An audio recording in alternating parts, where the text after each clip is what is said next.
হাই friends, good morning. কেনেকুৱা আপোনালোকৰ? মোৰ ভালেই। আজি বতৰটো বৰ ভাল নহয়, বৰষুণ দিছিলে ৰাতি আৰু কাপোৰ এগাল ধুলোঁ, মানে আজি নুশুকাব যেন পাইছোঁ, কাইলৈ শুকাব। আৰু বিচনা তৰাই নাই, পিছত উঠাম। আৰু আমাৰ ঘৰৰ বেৰ দুখন লগালে মানুহজনে। ভিডিঅ'ত দেখিছিলে চাগে, শ্বৰ্ট ভিডিঅ' এটা দিছিলোঁ, মোৰ মানুহজনে বেৰ তুলি আছিলে গা ধুই। চাব দেই, এইখন চাওক। এইখন বনালে। আমাৰ ঘৰটো বৰ পকা নহয় আৰু কেঁচা ঘৰ। এই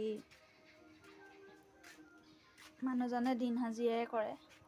আৰু এইখন লিপিব লাগিব, গোবৰ সেই গোটাইহে আমি লিপোঁ। আমাৰতো বেলেগ হেৰি নাই।